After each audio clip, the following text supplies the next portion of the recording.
This is why wala pa rin progress ang net worth mo. Taon-taon ka na nagtatrabaho pero ano ang nangyari? Ito ang totoong dahilan kung bakit stuck ka pa rin sa ganyang situation.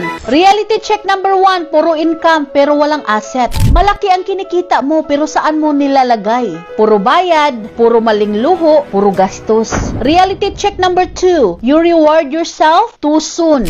Kapag may sweldo, deserve ko to. Kapag may bonus, isang bili lang naman. Pero ang deserve mo, yung may hawak ka ng ginto.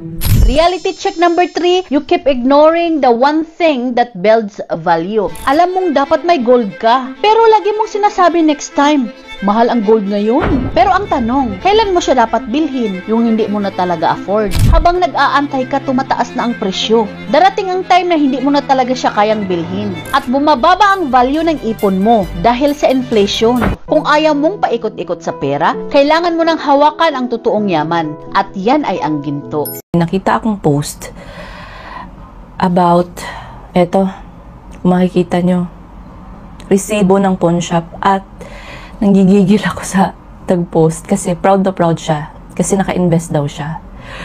Matagal ko na itong gustong ituro sa inyo. Wala lang akong time pero ngayon napabangon talaga ako, guys. Kasi nung tinignan ko yung resibo, abay, galing sa pawn shop, 2.4 grams. Tingnan nyo ang presyo. Ito ang tagal na ng motto or ang tagal na ng knowledge ninyo na kung bibili kayo sa pawn shop, makakamura kayo. Hindi ko nila lahat pero I will tell you that's old school. That's old story. That's old motto. Guys, eto, tingnan nyo. Ito yung isang ebidensya na gusto kong ipakita sa inyo na hindi lahat ng makikita nyo sa pawn shop makakamura kayo. Kasi kung gagawin nyo ang gold math, mapapamura kayo. Talaga. Eto, kung i-divide nyo yan, ito ang calculation. Ito ang calculation ng gold. Total price divided by grams. Total price divided by grams. Simple. Doon nyo makukuha kung magkano ang per gram net. Try nyo to i-divide, guys. 6,000 per gram. Ito. Samantalang, tingnan nyo yung date. September 18. Samantalang, nung September 18, nasa 5,600 pa lang tayo. Nasa 5,600 pa lang ang CGI Giftlax. Ba't ka naman bibili ng 6,000 per gram na pre-love or subasta or auction item? Na pwede ka naman bumili ng 5,600 na brand new. At ngayon, guys, September 24, nasa 5,750 pa lang tayo, naka 6,000 pa din siya. Paano niya naman babawiin to ng mabilis? Guys, iwaglit. I-erase nyo na yan sa mga utak ninyo na pagbibili kayo sa pawn shop, makakamura kayo. Hindi, old school, old motto.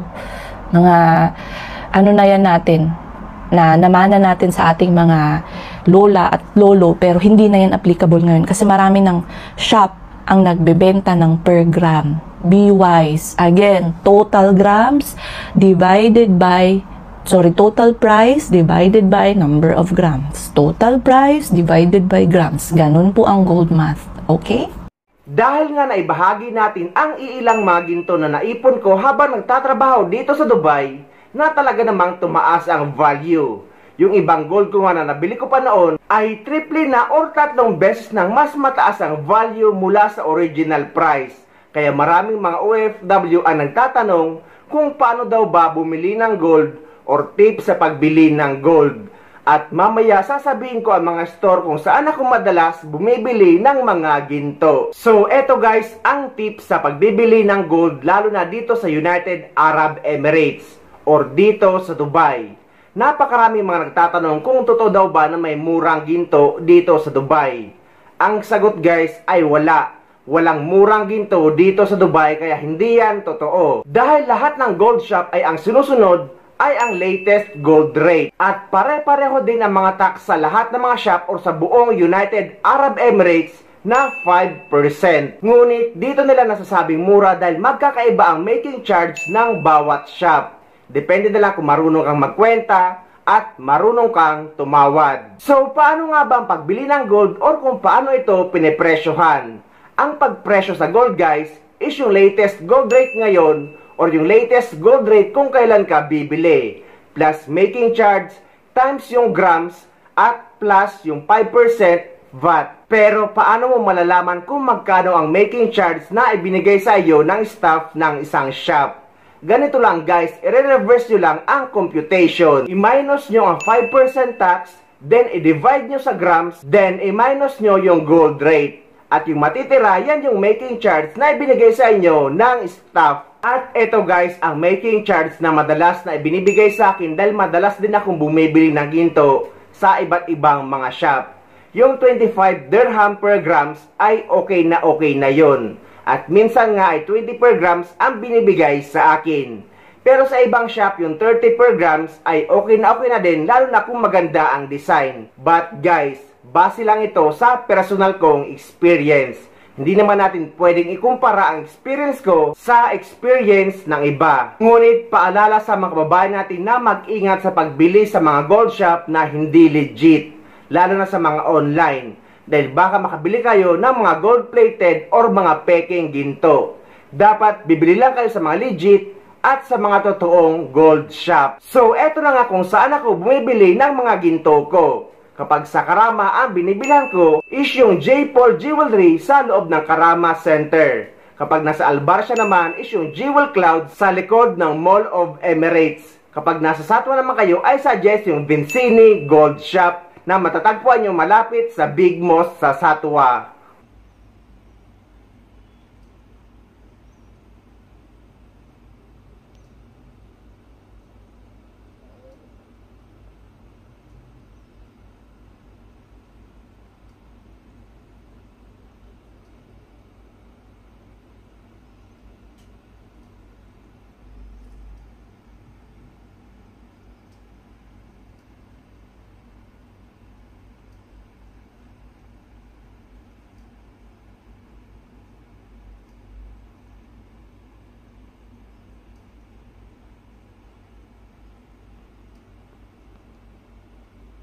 Kesa ipautang mo, ibili mo na lang ng luho mo.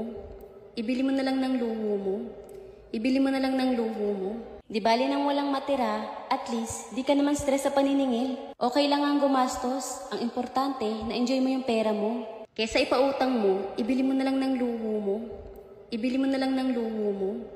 Ibili mo na lang ng luho mo. Di bali nang walang matira, at least, di ka naman stress sa paniningil. Okay lang ang gumastos. Ang importante, na-enjoy mo yung pera mo.